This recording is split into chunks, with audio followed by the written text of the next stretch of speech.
दोस्तों नमस्कार। दोस्तों मैं सतवीर सिंह अपने यूट्यूब के भारत लिंक ग्लोबल चैनल पर आपका स्वागत करता हूं।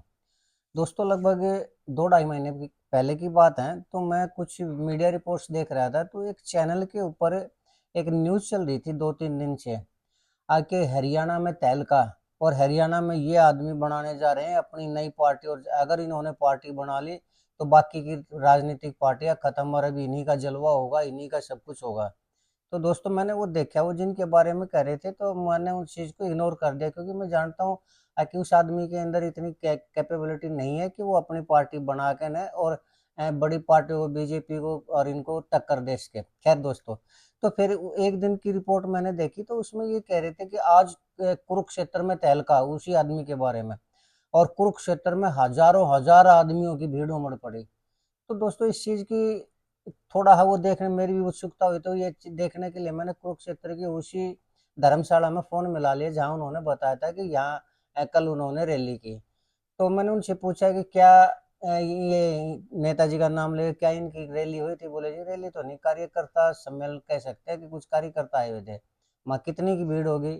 बोले जी होंगे 300-400 आदमी। जबकि वो चैनल वाले कह रहे थे कि हजारों हजार आदमी। तो इसका ये तात्पर्य है 20-30 हजार आदमी तो होने ही चाहिए। खैर दोस्तों मैंने अवॉइड कर दिया उस चीज़ को, क्यों? क्योंकि आजकल चैनल को इतनी ज़्यादा वो मिलती नहीं, यूट्यूब से इतना ज़्यादा नए चैनलों को कोई पेमेंट होती नहीं है, तो और कहाँ से लाएँ? तो वो इसी तरह की खबरें दे के और नेता उनको कुछ वो कर देते हैं पेमेंट, तो उनके गीत गाने पड़ते हैं। चलिए खैर कोई बात नहीं।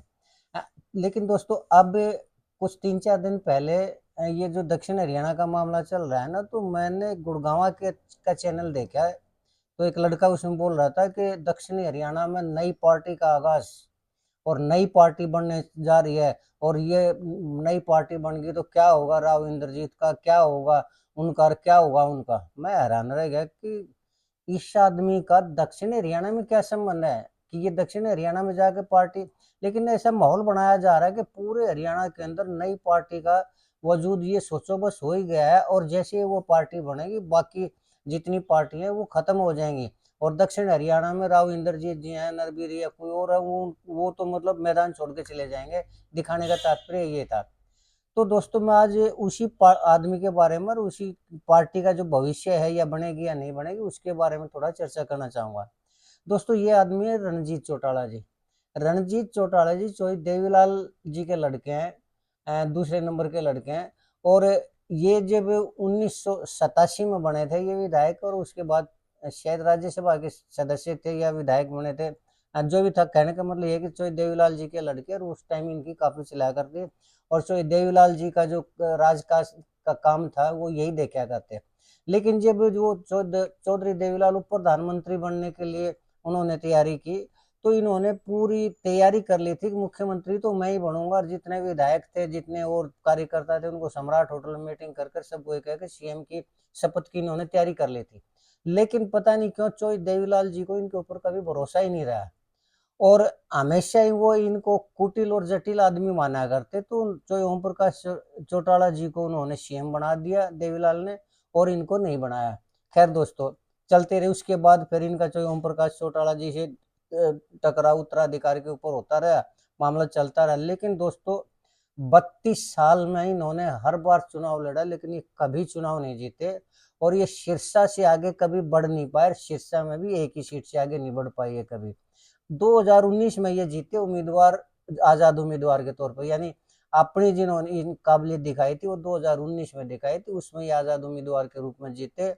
और वो भी जो दो पार्टियों के जो पहले और दूसरे दूसरे तीसरे नंबर की थी, उनकी आपसी फूट की वजह से या वोट कटने की वजह से ये जीत गए, और इन्होंने रणजीत जी ने समर्थन दे दिया बीजेपी को।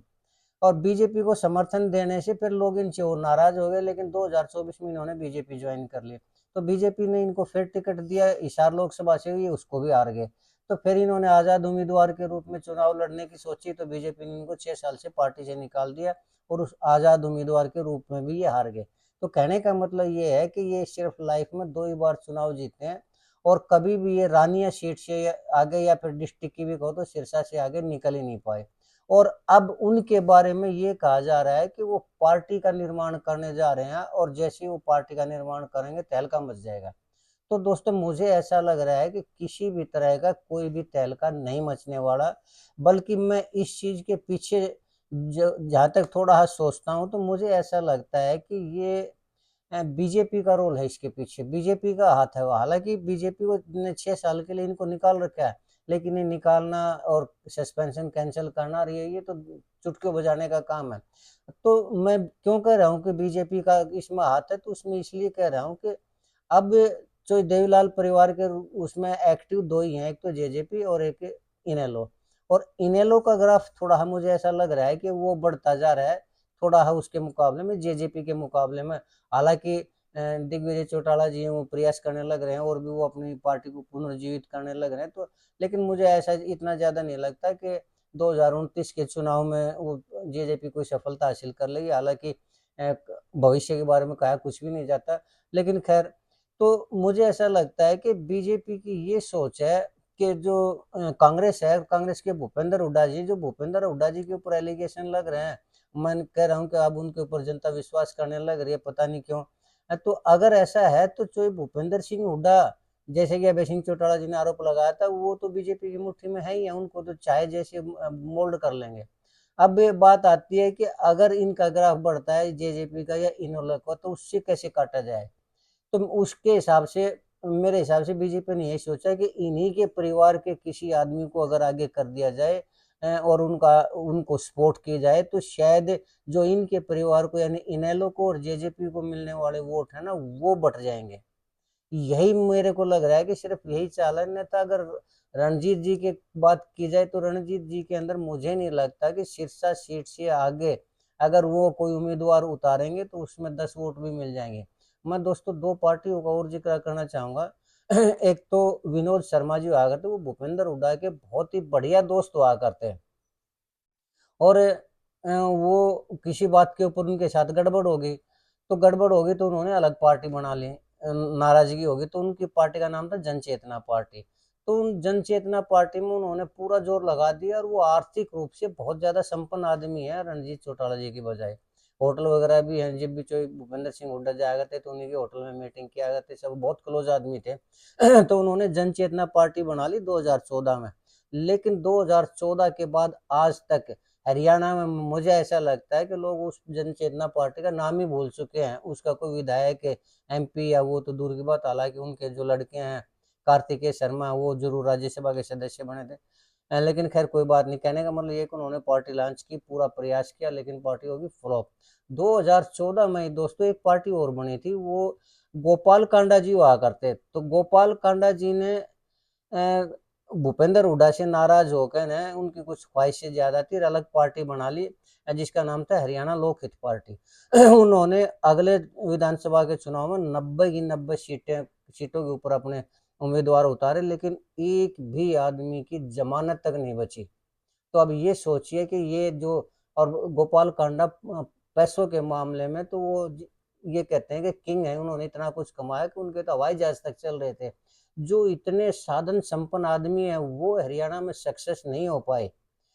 और जो नाम था जिनका हरियाणा के अंदर नाम था, तो रणजीत चौटाला जी का सिरसा से आगे तो नाम भी नहीं जानते लोग।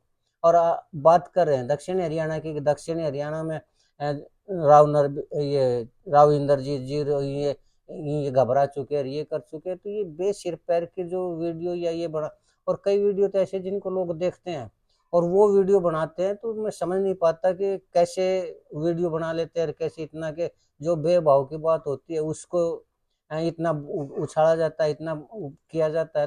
खैर दोस्तों, ये तो अपनी अपनी समझ है, अपनी अपनी मजबूरियां होती हैं। सोशल मीडिया में इसमें बुरा भी नहीं मानता, क्योंकि सोर्स ऑफ इनकम होता नहीं, तो शायद यही उनका सोर्स ऑफ इनकम होगा। लेकिन कुल मिलाकर मैं यही कहना चाहूंगा कि रणजीत चौटाला जी की पार्टी के पीछे जहां तक मैं सोचता हूँ, तो मुझे बीजेपी दिखाई दे रही है। और अगर सॉरी, रणजीत चौटाला जी अगर अपने बेस के ऊपर इतना बड़ा वो तामझाम इकट्ठा कर लेंगे, वो मुझे नहीं लगता कि वो कर सकते इतना बड़ा तामझाम। या पार्टी का निर्माण करने में तो कोई भी रजिस्ट्रेशन करवा लेता है पार्टी का, वो बड़ी बात नहीं है। लेकिन वो पार्टी बना के ने और 90 की 90 सीटों पर चुनाव लड़ लेंगे या जिता देंगे, मुझे नहीं लगता। उनकी खुद की जीतने की संभावना है नहीं, और उम्मीदवारों को वहां कहाँ से जिता पाएंगे वो।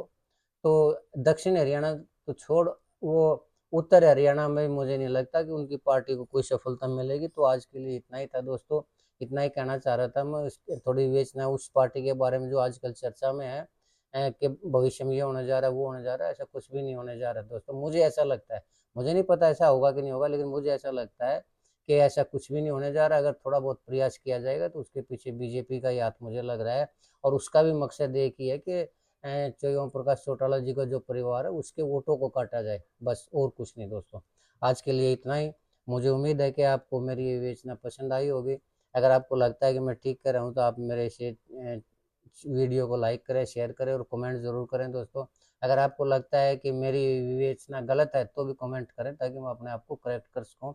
और चलते चलते एक निवेदन और करना चाहूँगा कि आप मेरे इस चैनल को सब्सक्राइब जरूर करें दोस्तों, ताकि मेरा हौसला बढ़ता रहे।